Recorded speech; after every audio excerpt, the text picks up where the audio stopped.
I see it as you've got two choices. You can either keep pretending like nothing bad's ever gonna happen to you, and then when it does, you're saying, uh-oh, or you can get ahead of what's coming so that when it does, not if, you're ready for it. And you're sitting pretty, sipping on Mai Tais next to the pool, working on that Caribbean suntan, because you got it covered. So folks, it's time for you to learn the truth about money. It's time for you to take back control of your money so that you are ready for what's about to happen. By doing that, you're setting yourself up for absolute success. No matter what comes your way, you're ready for it. And that's what I want for you, and I want to help you with that. So go to chrisnoggle.com and sign up for the Wealth webinar. We do them every Wednesday at 1 p.m., and you need to be there because it's time. For over 90 years, we've been crash testing our cars in the tireless pursuit of automotive safety. At Volvo, safety's been first since 1927. We've saved millions of lives with the invention of the three-point seatbelt in 1959. At Volvo, we've made driving safer for you and them. Visit safety.findlayvolvo.com to learn more. So they say if you give a man a gun, he'll rob a bank. But if you give a man a bank, he'll rob everybody. The good news for you is Private Money Club runs solely on peer-to-peer relationships, which means no banks allowed. So finally, there's a community for real estate entrepreneurs where it is truly a win-win solution. This community is a place where you can connect with other lenders and other borrowers, and the end result's massive growth for you. You get to build your real estate empire, and you get to do it solving other people's problems. So if that sounds like a place you want to be, well then join us. Go to privatemoneyclub.com/Kelly. And if you want $500 off, just add the code Kelly500 and I'll knock $500 off the premier membership. We'll see you on the inside. Welcome to the Kelly Cardenas podcast, where attitude is everything. Today we're changing that vibe because what we're bringing to you is we're going to bring you Sales 101. We're going to bring Sales 102, 103, 104, 105. We're bringing mastery in that aspect. So I want to give a huge shout out to our sponsors. First of all, I want to thank Mr. Chris Noggle, the relationship that I've had with him. And if you want to look at money different, you want to look at money generationally different, break cycles in the family, and be able to take back the control of what it is that you're doing with your money, Chris Noggle has the answers for you, and it is amazing to be able to call him not only an amazing mentor, but also a friend. Also, Mr. Jim DiGiulio with Volvo, Findlay Volvo Cars of Las Vegas. The greatest service, like if you're buying a car, I could tell you this from personal experience. It's not about the car. It's not about any of those. It's about the service and experience, and Jim brings that on a completely different level. And last of all, I want to thank everyone of you guys out there that's been rocking with us from the podcast from the very beginning, helping us to get into the top 1% globally. It is my honor. I'm humbled in these aspects, and I want to thank every single one of you out there that is watching, that is sharing, that is listening. And please make sure that you write a review on Apple, you subscribe on YouTube, because my son thinks I'm cooler when both of those things happen. The man of the hour, though, the guy.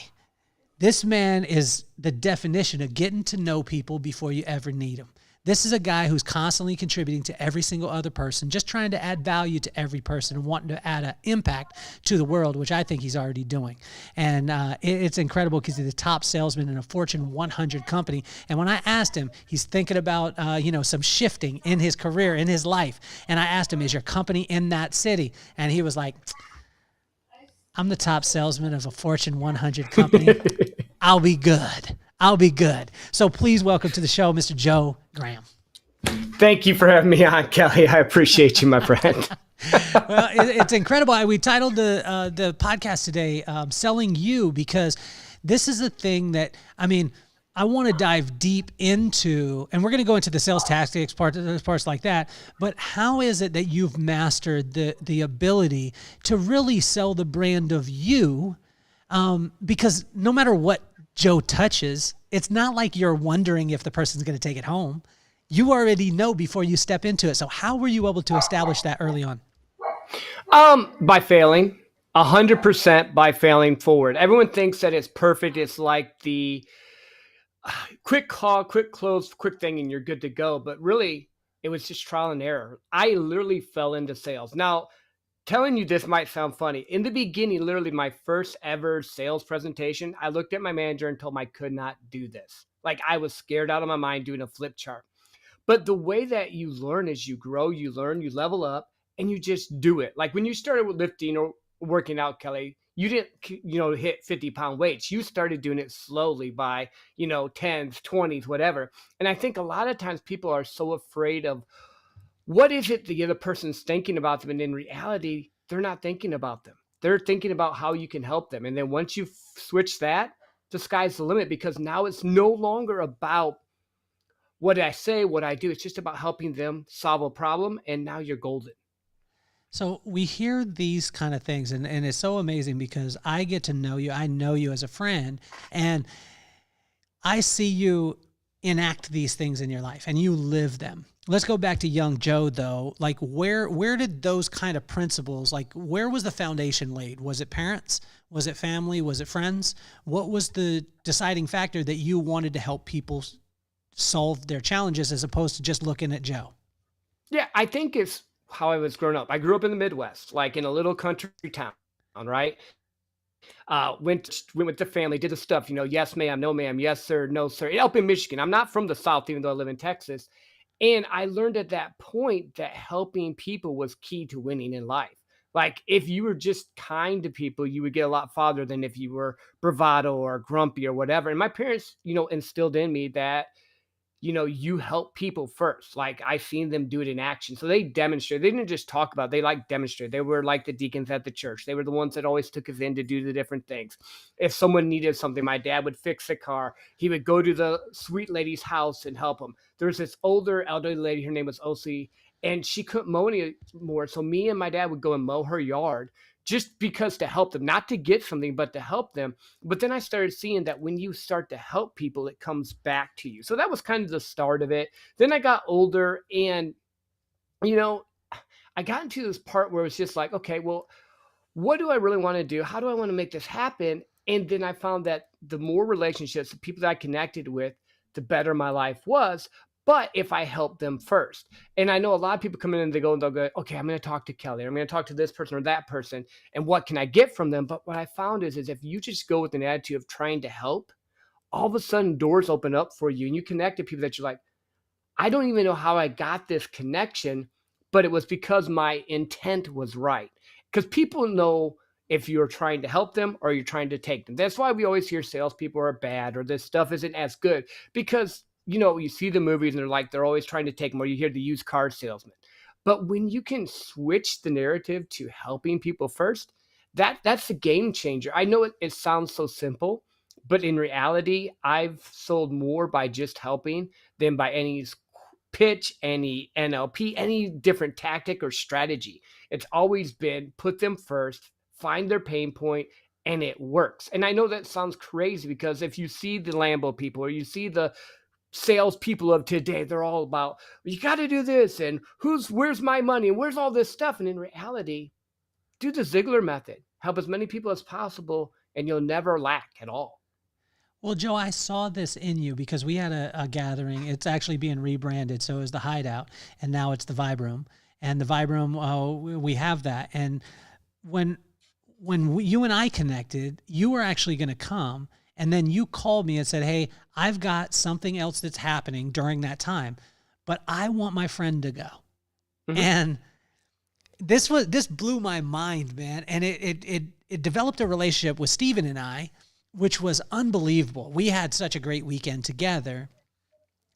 What do you say to the person that's like, Joe, I hear that, but it sounds fluffy and someone else is going to eat my lunch. Like someone else is going to get what I'm supposed to get if I don't have this shark mentality of like apex predator. I'm going and I'm killing my stuff and I'm eating. You're saying help everyone else and everything's going to work out.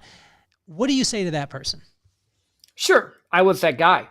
I was the guy that was going and being the apex predator. I was the guy that was going and trying to slam deals. And when I first started doing sales, I was hitting the phones. I was knocking the doors. I was trying to take. And it wasn't working. I was like, wait a minute. I'm doing all the tactics right. I'm doing everything right. What most people don't realize, especially in this day and age, especially with the online presence, is simply this. There's a human on the other side. And humans need connection. Humans need love. Humans need caring. So if you're trying to take something, there's that battle and you're always holding, you're not letting anything flow to you or through you. So I learned quickly that I needed to take a breath, understand that this might not be my deal. In fact, I do this now. My manager will get a little bit upset, but I don't care. If I can't help you, I'm referring you to someone that can help you or a better solution. Why? Because it's going to come back to me in waves.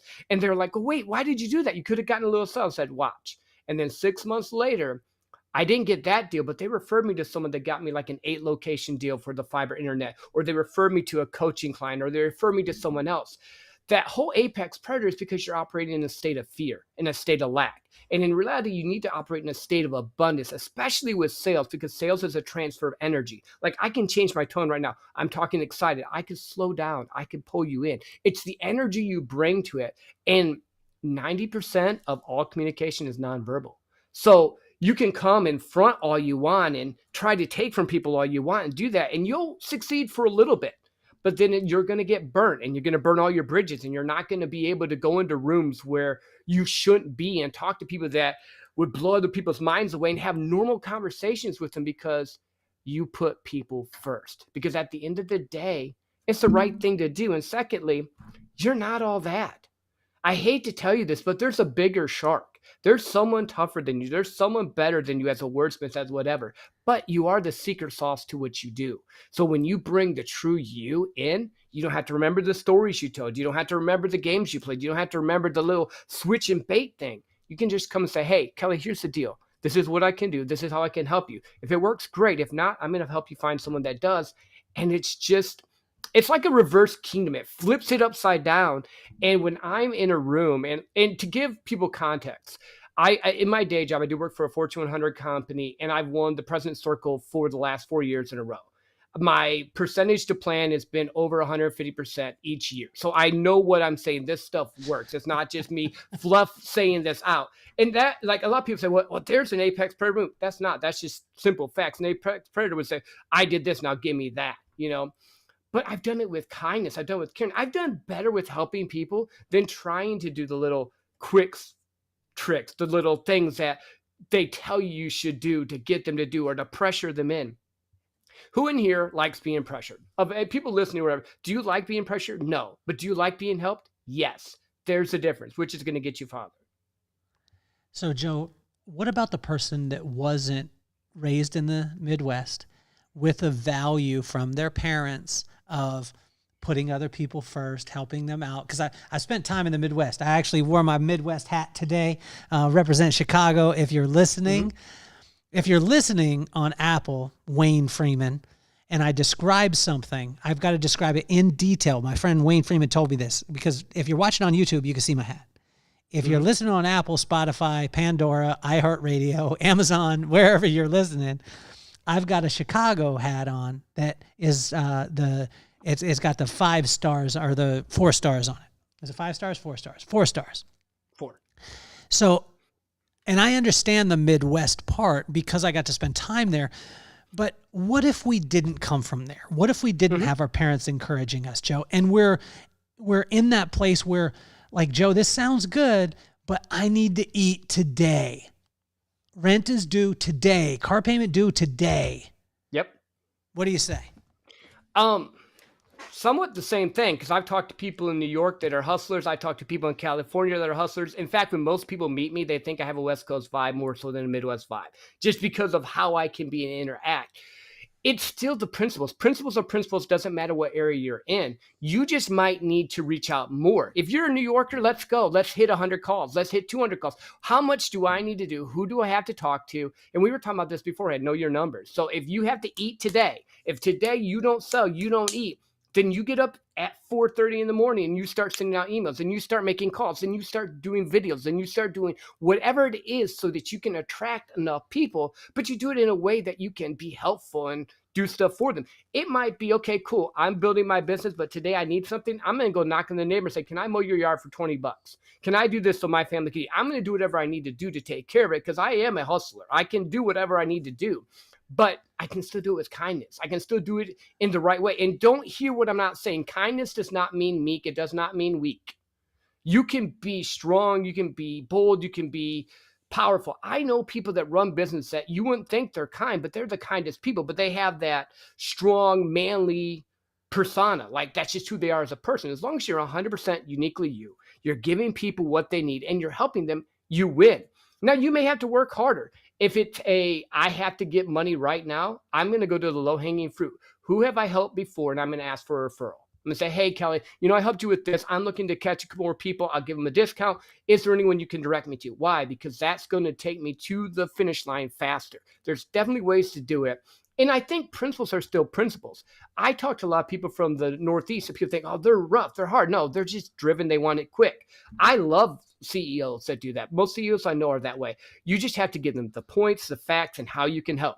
And if they're not the right one at that point, next until you win. If that means you go from 7 to 7 right now, cool. Knowing that you're building a dream to get to where you are, because now I have stuff set up. But when I first started doing sales, I was hustling from in the morning till at night all the time because I had to.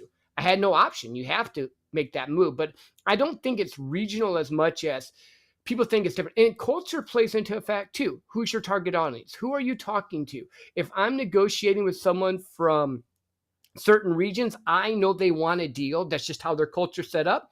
I will raise the price and lower it only because of that. If I'm dealing with like a straight shooter from the Midwest, I'm like, look, Kelly, I don't like to play the price game. This is what it is. I'm going to take care of you. If it's someone that is really into something that they want, I'm going to make them picture it and tell the story to make them be drawn into it. What you need to do is find out your client, find out what they need and help them.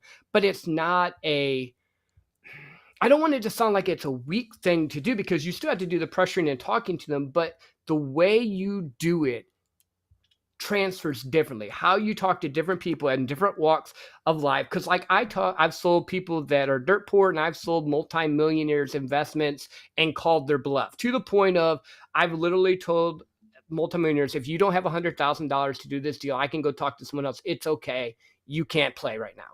Like, so I've done all the gambit, but it's just, what are you trying to do? And can you sleep at night? Because I want to sleep at night and be like, I helped everyone as much as possible and I got my stuff done. Let's talk about the sleep at night part, because the part that hits me and that you keep talking about is you literally can change your vibe based off if that person is in New York, if they're in the Midwest, if they're in Cali, and that vibe is going to be different. And I think a lot of times people try and take one static vibe. They're like, oh, this is who Joe is. But what I'm hearing is, correct me if I'm wrong, Joe becomes, although he stays inside of his character and his principles, Joe becomes what he needs to become to be able to service those people at the highest level, right? Yeah. So how does a person figure out and find out what will help them to be able to sleep at night, like you talked about earlier? Mm-hmm.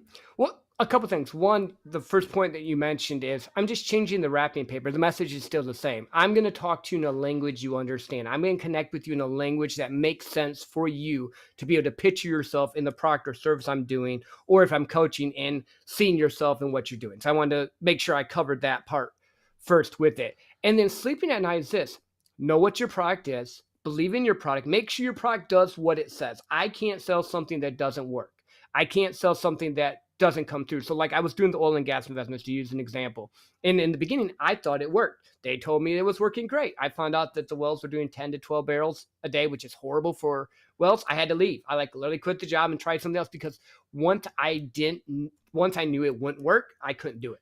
So first and foremost, if you want to sleep at night, make sure your product and service takes care of the customer. 2, have a customer sales journey so that when they buy the product, they actually get it and understand how to use it. Because a lot of people run into, they'll buy something, then we have stuff all over our house right now that we bought, but we don't know how to use. We never use because we got it and we were like, make sure you have a customer journey or an implementation process in place that will get them fulfilled with what you sell. Because again, my word is my bond. If I'm selling you something, Kelly, and I'm going to take care of you, I want to make sure that you get it from start to finish so that you're going to rave about me. You're going to be like, you know what? I had a problem with this. Joe came and talked to me. You know what? I had an issue. Joe said hello. You know what? I didn't even have an issue. And Joe's reaching out and going, hey, Kelly, how's that product work?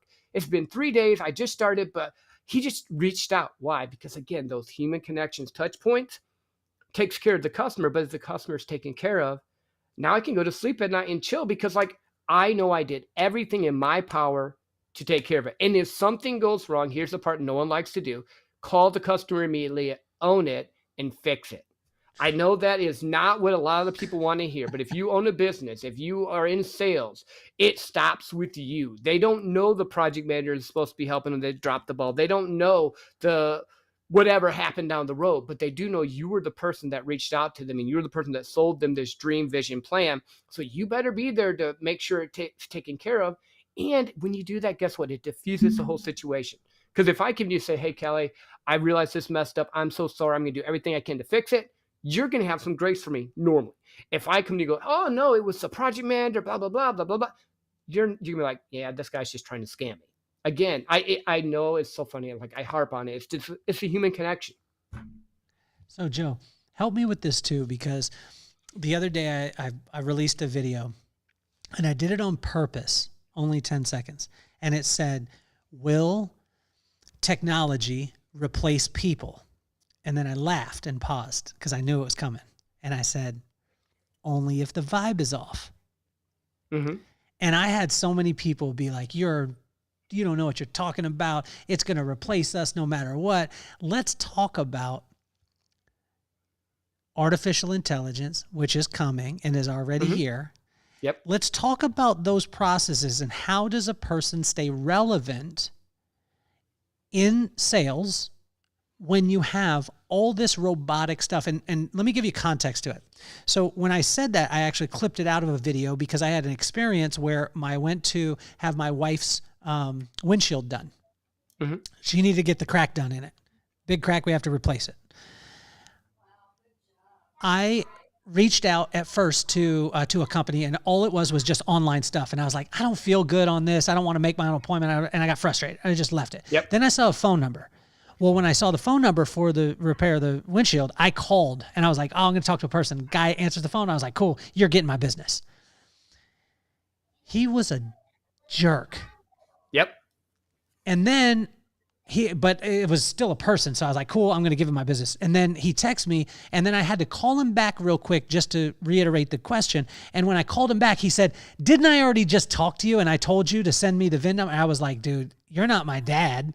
And I'm about to spend money with you. So what I did is I actually just left that company and went online. And even though I didn't have any personal connection online, I actually did it online, and now I've got an appointment. I'm going to spend my money with someone who had no personal connection. So when I was saying the video, technology will replace people when your vibe is off, but when the vibe is on, the price doesn't matter. But can you talk to this? How can we live in a world, and how are we going to be able to exist in a world of sales, of connection, of all these things when you got AI? Yeah.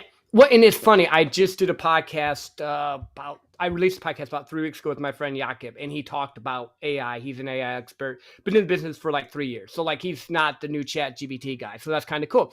And it's just using it as a tool. What you mentioned there, if that guy would have said, hey, Kelly, you know what? Here, let me take care of you, and was kind to you, you would have paid more because you wouldn't have had the human connection, and that's what it would be. You know, the stuff that's going to get replaced is the stuff that doesn't really matter. Like, let's use this as an example. When I used to go to the grocery store, I'm like, I'm not going to do my own groceries. I'm going to use a human. Now, when I go to the grocery store, I'm going to be honest, if I can just go through the self-checkout, I do. Why? Because it's simple and it's easy. But that's not as big of an impacting type of thing as, like, say, a transaction where you're going to spend money or something that's more important to you. It's all about using AI as a tool to enhance your business. That's it. And beyond that, it really doesn't matter because either people are going to connect with you because you took care of them, you've connected with them, you've taken them on a sales journey, or they're going to do the little AI thing, but you have such more of an advantage. What would have happened if that guy was nice to you? You would tell me you would have went with him. You would have paid more just because he would have answered your questions and not been a jerk, right? Oh, 100%. And I was ready. And I was like, even like to your point, even if it was more, and I think about this at the grocery store, like a lot of people are, and I've been the same way as far as self-checkout, but I could tell you this, there was a guy before that worked at my grocery store that I didn't care how long the line was. He was You so went to his cool line. that I went Yep. to his line. Yeah. Yeah. Well, because again, the thing that people are missing is, especially as we get more technical and all, is simply this. Human connection is going to be more of an asset, because on the online space, in the online world, with everything being AI, everything going to bots, everything being so transactional, the only way you can win is in depth. The only way you can win is when you actually reach out and help people and do it that way. Because, there's always be someone that has more money than you. There's always be someone that has a bigger budget than you. But there's no one that has you. There's no one has the way you do it, the way you touch the person, the way you help the person, the way you connect with the person, the way you fulfill what you say to the person. So you can go in depth and win. In fact, I know more people that have less followers on Instagram making more money than people that have 1 million followers, but they have no connection. So Joe, how is it that this applies? Like, how does it apply in your family too? Because I see like every time that I see somebody with a message, I always look for congruency, right? So I'm looking for, because I've watched it so often where a person will be phenomenal. Tim Grover talks about this where, like say Kobe Bryant was phenomenal at basketball, but it also brought a dark side with it. Right. And so Michael Jordan the same way, and he said, you just got to be okay with that. I don't subscribe to that part. Although I think Tim Grover is amazing. I believe that when you're congruent, but can you speak to that congruency and how these kind of aspects can affect the family also? Yeah. Well, and I think, and I love Tim Grover, I love his books and all, but he's talking about a certain elite type of person that is so driven that they're not congruent in their life. They're extreme, which 90% of people are not that way. So, but with congruency, it is how you do one thing is how you do everything. I'm building a life by design. This is what I talk about a lot. Like, I'm a sales coach, but I'm really a mindset coach in a lot of ways. I want to be able to spend time with my family, do all the stuff with them, go on trips to Hawaii, go to Disney, do all that stuff, go to their ballet performances, be the dad that gets to be the dugout. Like, I took a break from doing what I was doing so I could be the dugout dad.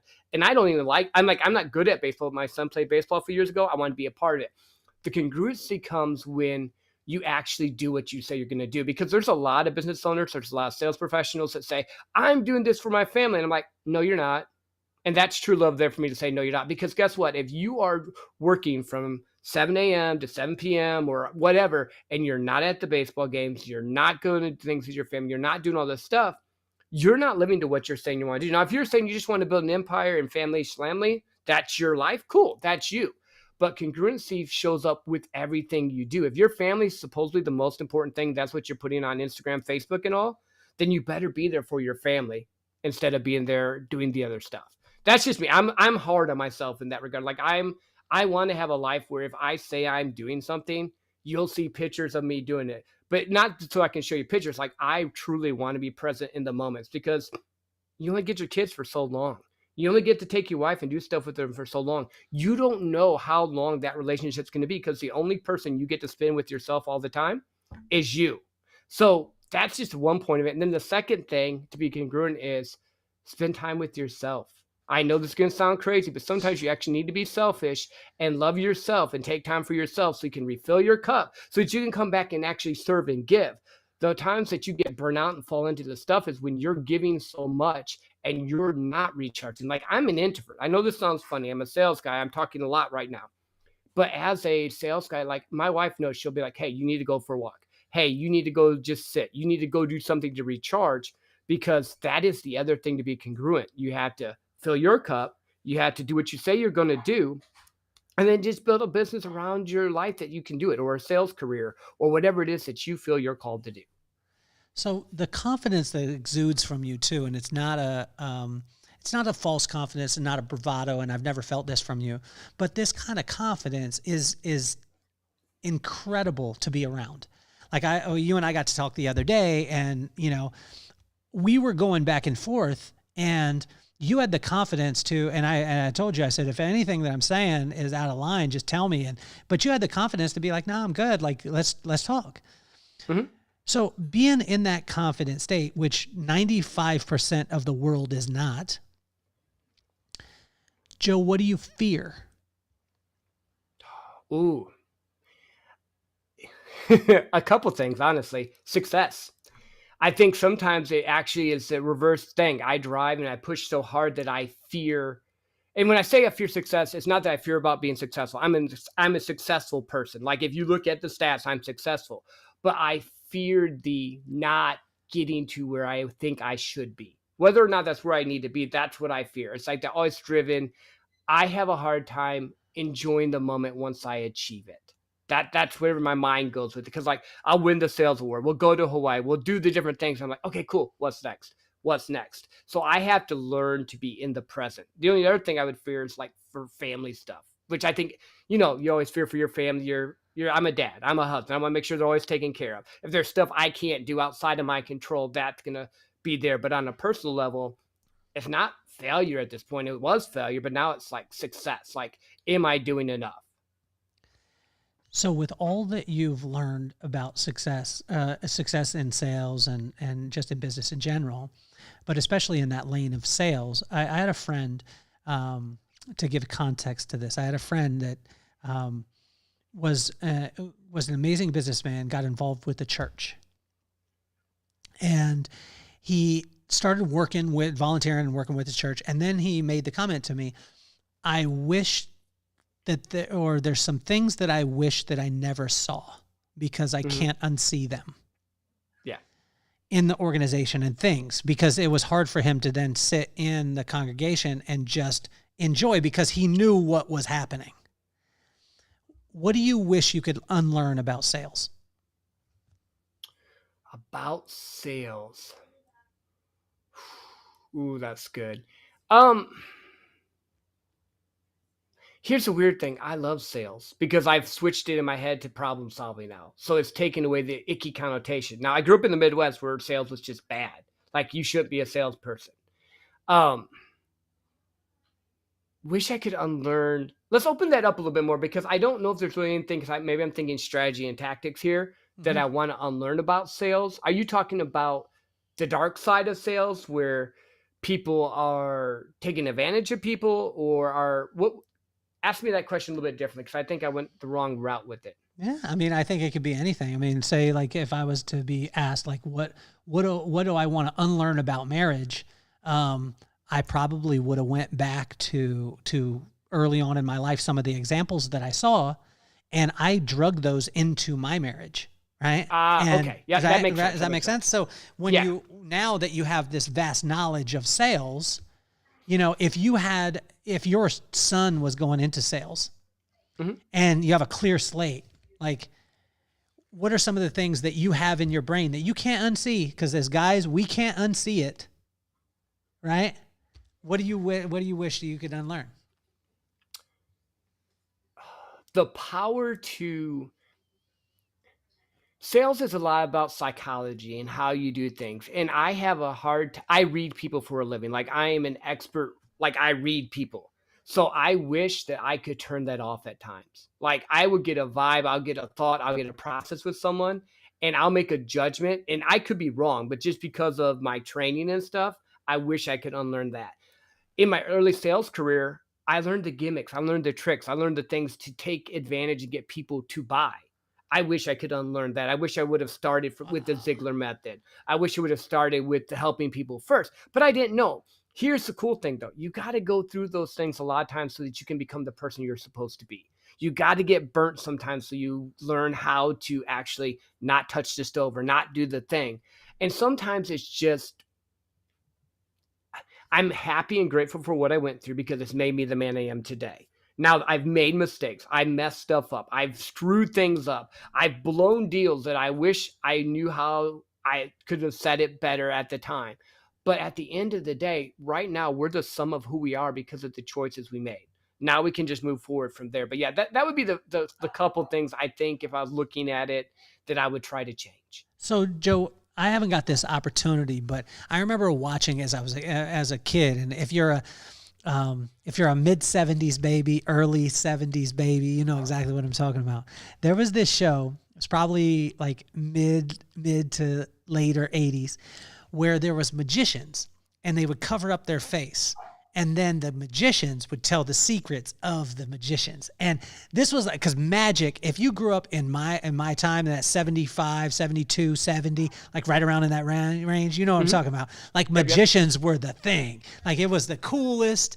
Like everyone wanted to be a magician. Nowadays, you kind of think of like satin shirts and bolo ties. You know what I'm saying? Yeah. So, but at that time, it was amazing. And I remember this show came out and it was like, yo, we got this mystery magician. He's going to tell you how that lady went in the box, got sawed in half. And we would be riveted to the TV. We had to read the TV guide, if you remember it. We didn't have the little menu on the TV. You had to read the TV guide if you were rich, because TV guide cost some money. We didn't have it. So, and on our three channels with the tinfoil on top of the antenna that we were moving around. Yep.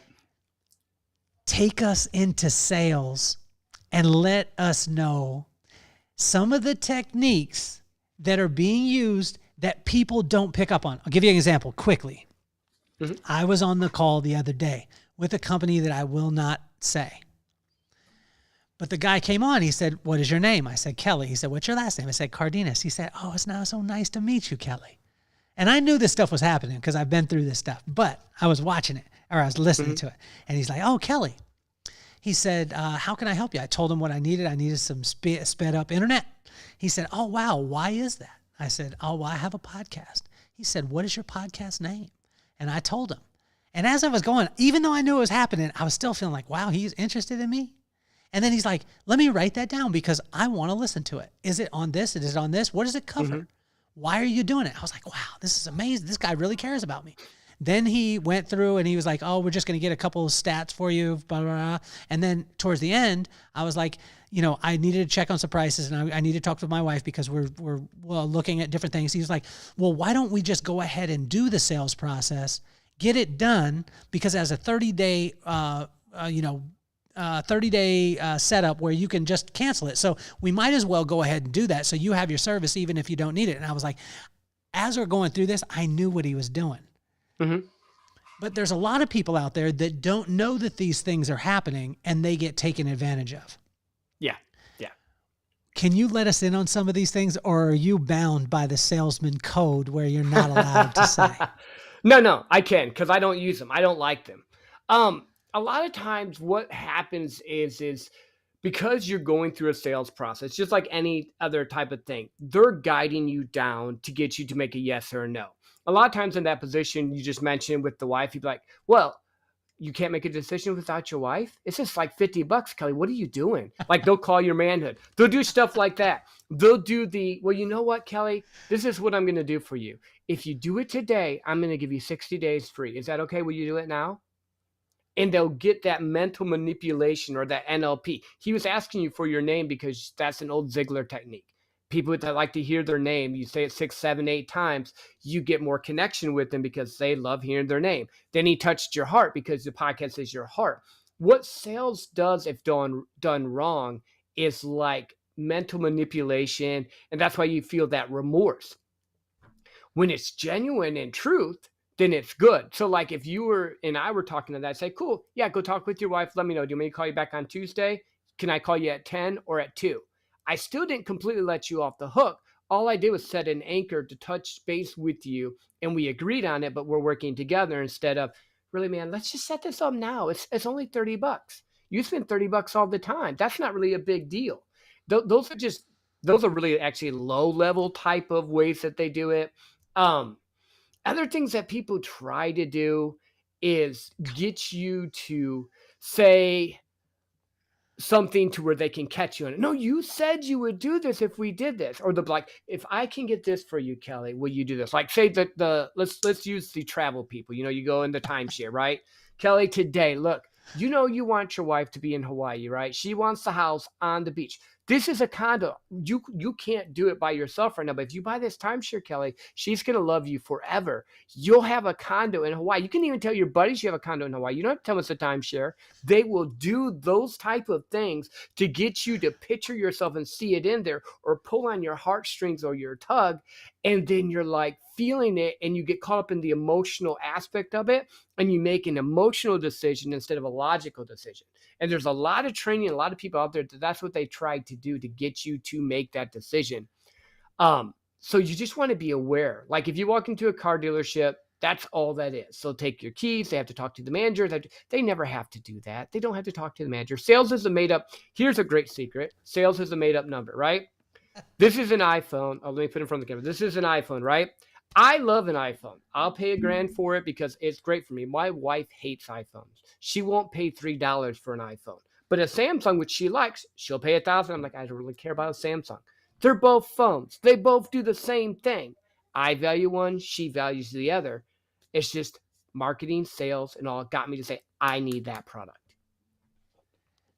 Give us one more and tell us about maybe a time where you took someone early on, because when you early on, you know, you were talking about it, you were the NLP part. And the reason why I'm saying this to the audience is not because to any of you out there listening, and thank you for rocking with us, but this is not because I'm saying I'm smart.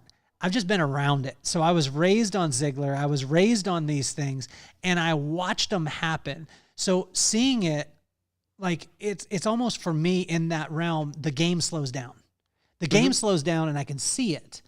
Joe is, and I'm a novice. Joe is a master. Joe, you're a master at this. But take us through a time where maybe you use that and now, you know, if you were to go back, obviously you would probably give yourself some advice on. Yeah. Well, it was back when I was first doing sales, roofing, windows, siding. You come into the house and you have the husband and the wife and you play them off each other game, because in that realm, I know you men think that you're in charge. You're not. When it comes to roofing, windows, siding, the woman makes a decision. So we're there and we're doing the talk and I can tell he's not into it, but I knew she kind of wanted it and she liked it. So I started just talking to her. I literally ignored him, which hit his bravado, hit his thing. And I started saying, well, what do you want to do with this? How do you want to do it? Do you want this color for the window? Do you want that? And I just took him out of the picture. And he got to the point where he was getting frustrated and we were getting to the end. I go, well, it's only this amount. And I asked him, are you ready to do this? And because I had called pretty much I cut him off there's no way to put it nicely. So if you had edited it, I cut him off at the conads. Like I did. He was like, if he didn't say yes at this point, his wife would be mad. Here, actually, even a better story. $13,000 roof, right? The husband doesn't show up. We're not supposed to do one-leggers, but I know if I can get her to buy, I can get her to get the upgrade because she's going to want the warranty, because in Michigan where I lived, that was what we were selling. So it's a roof, right? Normal roof's $11,000. So I start talking to about this other roof that's $13,000. So it's $2,000 more in my pocket and all, but you get the 50-year life warranty. We don't get hell here. And I sold her on it. When he walked in, she was already sold. He was so mad, but I started negotiating with him because with winners and buyers, this is how I got my first pug. So in the end, it was a good thing because I have pugs and I love pugs. But he's like, the only way I'm selling that is if you take this stupid dog that I hate, which we loved. His name was Oliver. We had him for 16 years. So super happy about it. But playing each other off, especially the husband and a wife, if one wants it more than the other. And you can do it with the wife or the husband too. Don't take it this way, man. It's not that you're that strong. It's just normally the woman has more of the power of the purse in the sales process. That's another little secret that most of the time people don't realize. A lot of times the man thinks he's in charge, but in reality, you get the wife, you win. But yeah, I sold a $13,000 roof and we got a pug, which we loved. And now we have 2 pugs right now. We're going to be going to get some more pugs because my wife and my family, they love pugs. But yeah, that's our story of our first pug. And it was all because I talked to this girl and talked her into getting the higher roof when he was just going to pay for the basic roof. That was $11,000 and I made more money and got a pug. But now I wouldn't have used that. Now I'm just going to be like, hey, what do you guys want to do? I'm just going to help instead. At that point, I thought it was a great thing. And it's a funny story, but looking back now, it probably would have been nicer if I wouldn't have played the husband versus wife game. But they do that a lot. They do that in cars. They do that in roofing. They do it in whatever. And the same thing in the B2B world. So for your B2B people listening, because I do a lot in B2B, they'll play the IT director versus the CEO or the CFO versus CEO, whatever it is, whoever you can get into a power structure. If you're having the resistance, you go and you get allies to boost things up and do it. If you do it ethically, it's one thing. If you do it the wrong way, it turns into not that good. So what can a person be almost kind of looking out for? Say a woman or a man getting on the phone, going to a car lot, whatever it is. What would be the top 2-3 things that a person just can kind of be aware of so they can calm that emotional? Because once the blood starts going, and I just had this conversation with Scott. So Scott Henderson, if you're out there listening, you know exactly what I'm talking about. He was asking me, he said, how do I know if it's God telling me to stop or it's simply an obstacle for me to overcome? And I was like, and I told him, I said, honestly, like if your blood starts pumping at a super high rate and you think you're going to miss out, most of the time, it's not something that you should do at that moment. Yeah. I could be wrong. This is just my advice, but go ahead. I think you're right, but here's the crazy thing. 95% of buyers buy for fear of loss. 5% of buyers buy because they are excited about something. So fear of loss is a big thing. They think that if you don't buy it right now, you're not going to get it. And you mentioned something else, and I want to, because I forgot about this when you just brought it to my memory. He mentioned God, right? There's been times where people will go in, and I've seen it done. I didn't do it because I grew up in the church, and I just didn't feel right. Where, well, I need to pray about it. It's like an objection, right? And we were talking about overcoming objection. And the guy goes, cool. There's 2 ways that I've heard it done. One is, has God ever told you no when you wanted to get something? Did he tell you no when you got the TV? Like, I've literally heard people do that. Or the more super spiritual one is, oh, awesome. I'm a believer too. Let's pray right now. And then the salesman would literally pray with the person, say, God, if this is what you really want them to do tonight, da da da da. And I'm just, if you want to see me get mad and frustrated with someone, I'm not into pimping people like that. That's a bridge too far for me, but I've seen it. Like I've literally seen, I'm like, I can't do that. That crosses all boundaries for me, you know. Joe, but I have to say with that salesperson, I got to give him some credit, because if I was there and I was like, I need to pray on this, and they were like, let's pray now. I mean, that is some gangster stuff right there. Yeah. That is some gangster tactics, right? Yeah. Now I've been on sales calls and I've been doing stuff where the person is, very much into God and stuff, and they wanted to pray about it. And I'm like, cool, if you want to pray, cool, I'll pray with you. That's different. I'm just connecting with them. But I'm not like, hey, do you want to do this sell, Kelly? And then I'll say, oh, I need to pray about it. Cool, let's do it now. Like, come on, what are you doing? I love it, man. I can see it happen in Eastbound and Down. Like if you guys if you watch that movie, if you watch that show, I could see like Kenny Powers doing something like that. Or what is it, The Righteous Gemstones? I think it's how do you, like in these processes, how do you keep from taking yourself so seriously? Because it seems like you stay light on your feet, although you've won 4 President's Awards. The amount, you're going to tell me the amount of time, but you told me in a very short amount of time with your company, you sold over $8 million in product. So how do you stay away from like, Joe's the man, all that stuff, and you stay light on your feet? How does a person do this? A few things. One, I know I'm not that special. I've just developed my skill set, learned it, grew, became the person I need to be.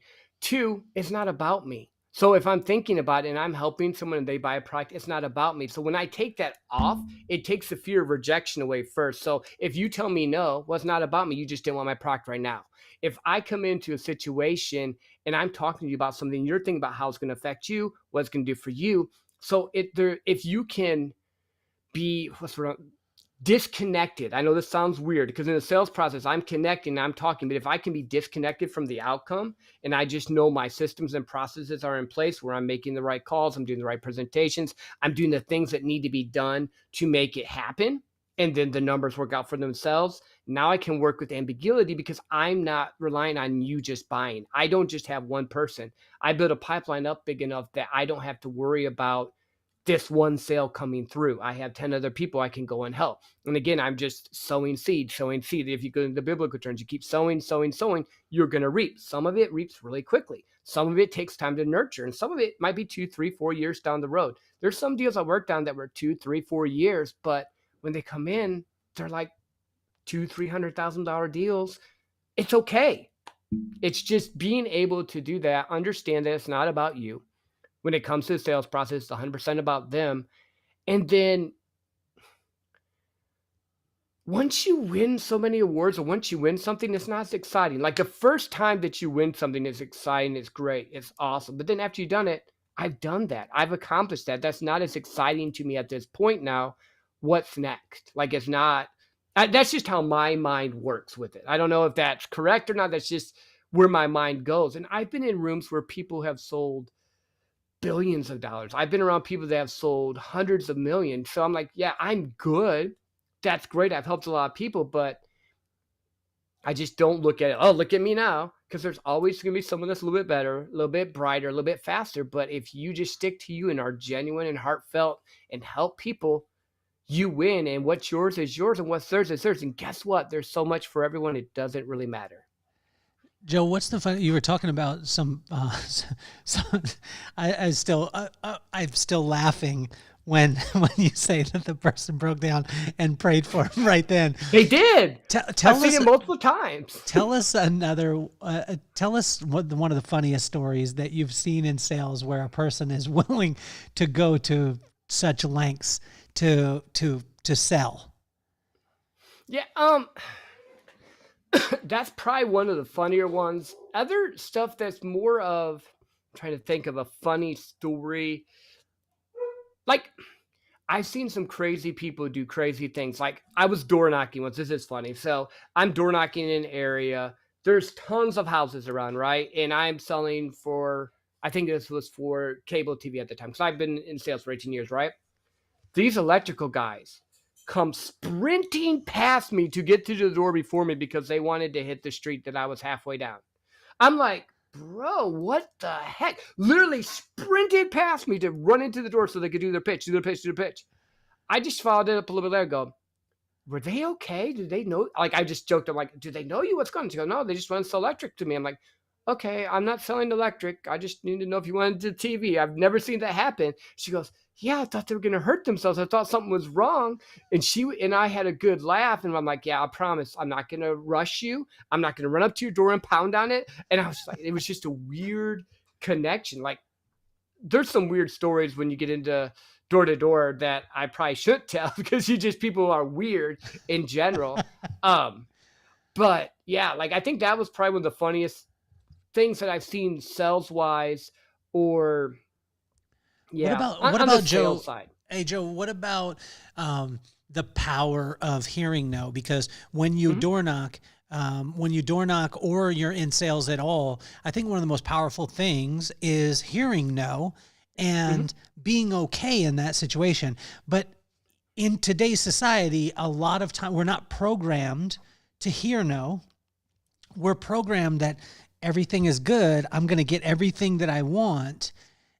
But can you talk to that resilience and what it does to be able to create some grit in you when someone does say no? Yeah, it's your secret sauce. It literally is your secret sauce, because if you can get past the part of it affecting you, you win, because now there's no power over you, whether or not they say no or not, you're indifferent to it. So like you were mentioning door knocking, and I think, well, yeah, you know Paul Mitchell. He started selling encyclopedias with door knocking. Most successful people did door knocking. Why? Because you had to be quick on your feet, you had to be able to connect fast, and you hear no a lot. This week alone, like, again, you've heard me say I'm a top producer, right? I got 3 no's today on deals I thought I was going to get closed. I had a big deal I thought was going to come in that was said no, and I had 1 possible yes. I'm indifferent to it because it's no longer my job to take that personal. It's not about me. Like, if I'm selling you a product and you're saying no, not right now, cool. And that's just all I'm going to ask you. So like, I'll give you an example. My friend Don, and I did some coaching with him. He did a digital, or he does like detailing cars, as I did. But he details cars, right? He's making around $1,000 a month doing it. And he was same thing, fear rejection. Like, bro, it's not about you. It's about whether or not your service works for them at that time. If it's not them, just ask them, is it a no now or a no forever? If it's a no forever, cool, I'm going to take you off my list. If it's a no now, can I reach back out to you in 3 months? I'm going to set up a date. He took that one little thing and made like 60 to 80 grand in 5 months, because he got past the part of fearing what people had to say about it. The reason people have a problem with no is because of participation trophies. You and I are not from that generation. We didn't get participation trophies. I was born in 77. That didn't happen. If you lost, you lost. You didn't get anything. It was, but now everyone's like, oh, you're perfect. You're beautiful. You're whatever. Well, if you want to be good at sales, you need to embrace no. I look for no's because in a sales negotiation, until you say no, it hasn't started as a negotiation. You've not given me an objection. In fact, if you're saying yes, yes, yes, yes, either this is an order taking deal and you're going to buy it anyway, or you're blowing me off because you're not believing what I'm.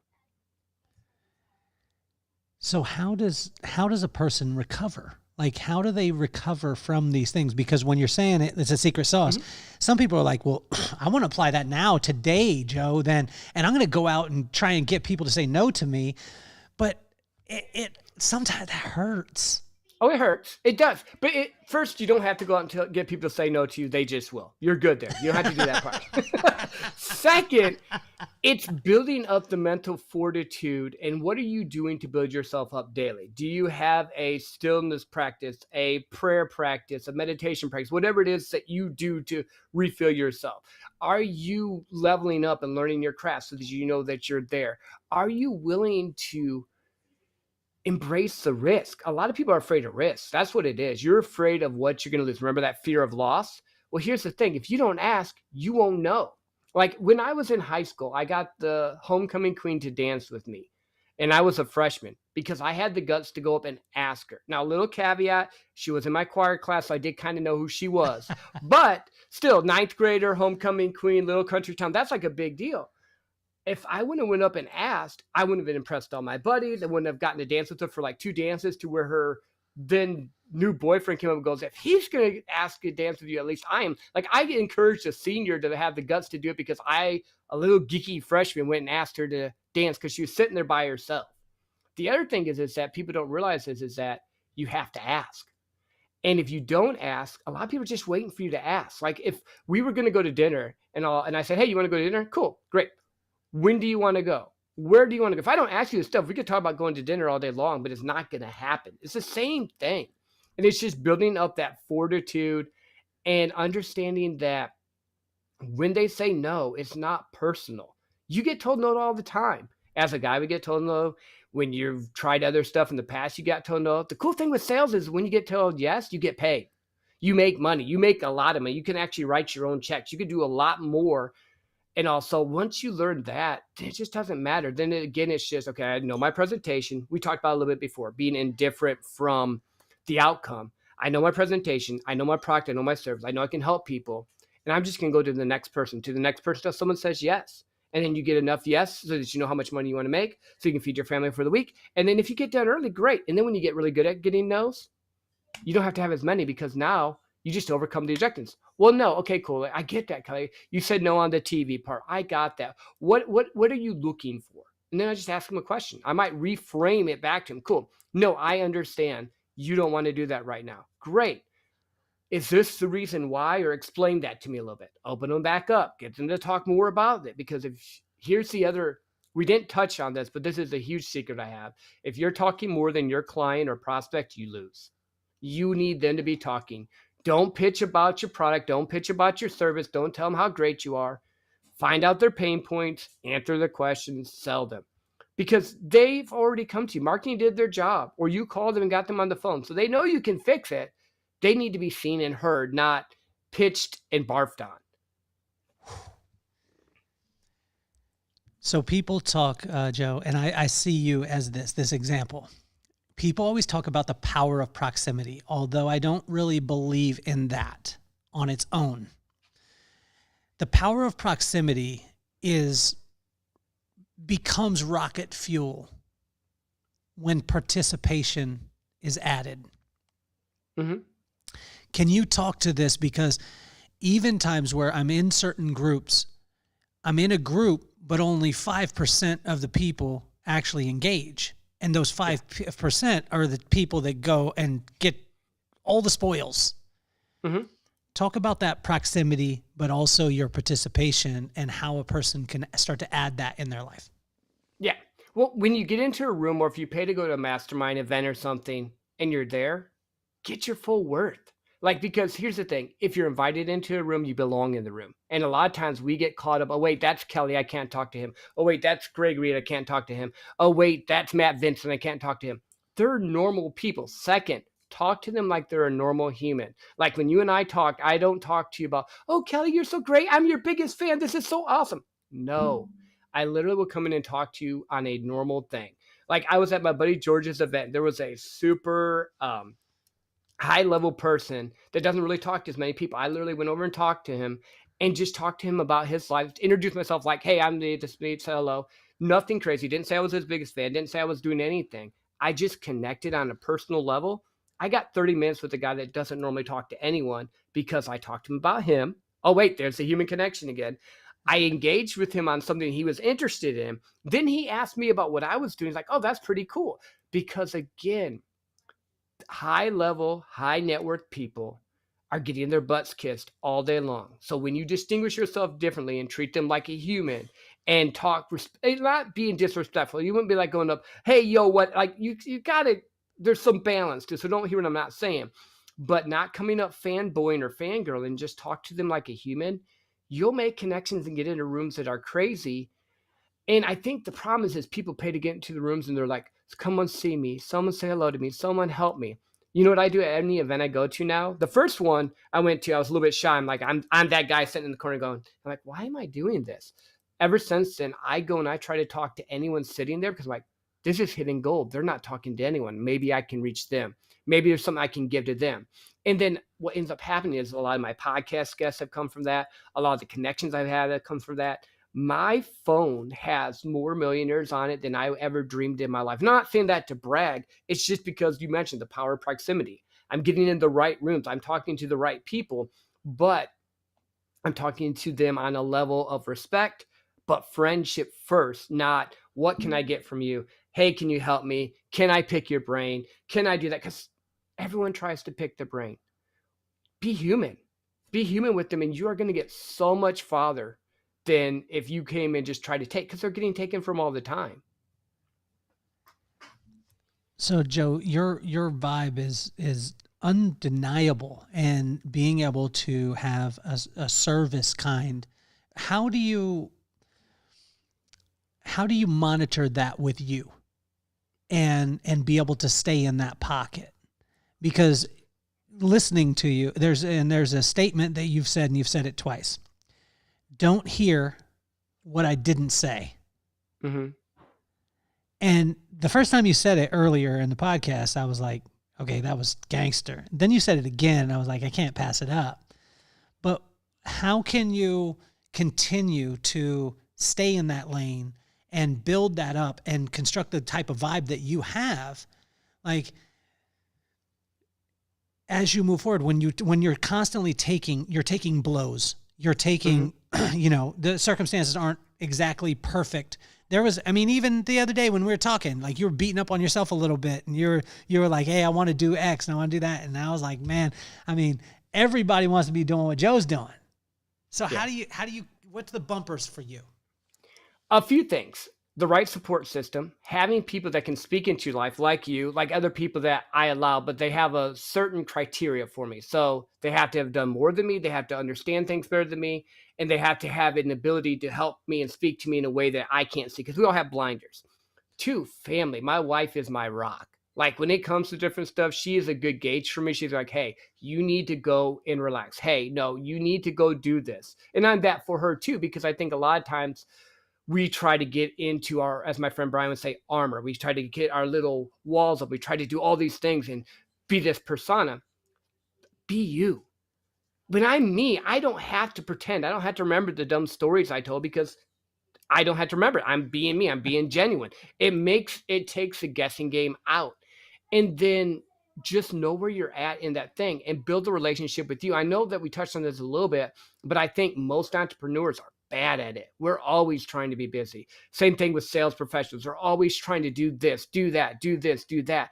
What we're avoiding is our relationship with ourselves, the ones that we're going to have the entire life. How many times have you taken to actually love on yourself, for lack of better terms, or build yourself up, or get to know yourself? I'm a different person than I was 20 years ago. I'm not the same guy. I literally would go in drive in silence at times sometimes and just be and just let God speak to me, or just, be and just be present. And I know it sounds simple and it sounds weird, but I've had more breakthroughs on a walk, or more breakthroughs. And you see me, if you follow my content, I walk every day, or sitting on a bench and watching the birds with no agenda, like just taking a moment and just breathing and being. And I think once you're comfortable with you, then you can be more fluid with it. And then it's not a persona that I'm putting, it's the person who I am, who God created me to be. So it's easier for me to flow out that way, instead of acting like, because there's a lot of salespeople that I can mimic. I can mimic Grant Cardone. I can mimic Jordan Belfort. I can mimic Frank Kern. I can mimic these people and get people to follow me because of what they're doing. Or the big one right now, Hormozi. I can act like Hormozi and wear the white tank top. People are going to see that's shallow, that's fake. But if I'm me and you're you, we're going to draw the people we need and connect with the people we need to help. And that's it. That's all we have to do. So, Joe, I started the podcast because of my kids, Maddox and McKenna. Maddox is 11 years old, and I had an incredible experience with him 2 days ago, which was awful because I was a bad dad. He wanted some lights put up in his room. I went to put the lights up. I got on the ladder. I got frustrated. He got scared. Then I asked him, hey, let's turn on the lights because we need to test them before we're done. He lost the remote and I lost it. And yep. God was really strong on me at the time and said, hey, he's not going to remember the lights, but he's going to remember the way that you reacted and the way that you make him feel. Mm-hmm. And then God was like, pray to me right now with your son. And I didn't. And I resisted him. I was like, God, you don't know what you're talking about. I'm going to continue to be mad and I'm going to teach him a lesson and all this stuff. And then I finally reluctantly prayed, which I didn't mean the prayer at all. Then my wife walks in, really nice, and finds the remote in a place that we had looked 10 times. Yeah. And I had to apologize to my son and just tell him that Pop's messed up. Like I've messed up bad, man. And, but he's got my heart, man. He's got his own little style. He's 11. He's got Maddox style. Then you got McKenna, who's 14, and just wise as she said to my wife the other day. She said, she got in a little bit of trouble. Got caught like stealing a hall pass from her teacher. Mm-hmm. And my wife said, what happened? And my daughter at 14 looked at her and she said, you want me to tell you what I would tell my friends, or you want me to tell you what you want to hear? So much wisdom, right? In that. Yep. But I made the podcast for them because I wanted to take iconic people like yourself and I wanted to show them that anything in the world is possible. And you have showed that today by focusing on people, not the sale, by focusing on relationships, not the transaction. So what advice would you have for Maddox and McKenna? And if you could use both their names, Joe, it would be awesome. Yeah. Wow. Well, first, Maddox and McKenna, your dad's awesome. The fact that he's doing this is great. Give him grace, because a lot of times what ends up happening is we're kids raising kids and we don't understand everything and we're not perfect with it. So when we mess up, give us grace. But know that he loves you, that him and your wife love both of you very much, and that you're worth the world to them. And just be you. Find out what fills your heart. You don't have to live up to your dad or your mom. You don't have to be who they are. You just need to be who you are, because that's what God's created you to do, and that's who you're supposed to be. And use your vibe. That's what I would say. That's what I would say to my kids as well. Same thing. You be you. I don't want you to be me. I want you to be the best version of you can be. Joe, you are absolutely phenomenal, man. I mean, anyone out there listening, you got to listen to the 150K podcast, which Joe is the host of. You got to check him out on Instagram, on Facebook. We have the links in the bio for you guys to be able to follow him and check him out, because this guy is unbelievable. And when you scratch the surface, guys, and what I want to tell you is any person that I bring on the podcast is going to be because of their character, not because of what they do. We wanted to take the most iconic people in the world and talk about who they are as opposed to what they do. You got a glimpse into a master at sales, but he brought it all back to relationships. That's a crazy thing. Like when you were talking about the NLP, you were talking about the techniques, you're talking about all these things. You take the people out of it, like my pops said, you take the people out of it, you ain't got nothing anyway. And Joe, I want to tell you how much we appreciate you, how much we want to honor you. How can anyone out there listening contribute to Joe? Share the podcast, connect with me, and I will help you in any way I can. Like that would be it. And then be kind and help people. Put people first. Love people well. Do what you're supposed to do. Do what makes your heart happy. Do what will make you be the best version of you. Because when you do that, the world in general gets to be a better place. I want to thank all of our sponsors. Click the links, do the things that you know you need to do. Check out Mr. Chris Nagel. Check out Findlay Volvo Cars of Las Vegas.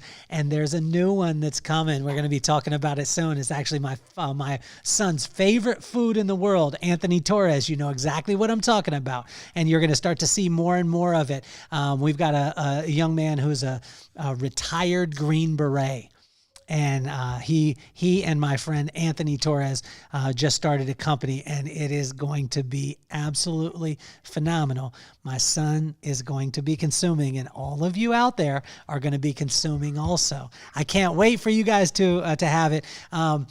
For a live experience, check out the Vibe Room. The Vibe Room, guys, is a live version of the podcast where we have 3 to 4 people live interview. This is probably the best date night you'll ever have, because you'll be able to be filled up with comedy. You'll be able to be filled up with enrichment as far as the entrepreneurial journey, and you'll get to network with some of the greatest people in the world. Our next one is July 13th in Orem, Utah.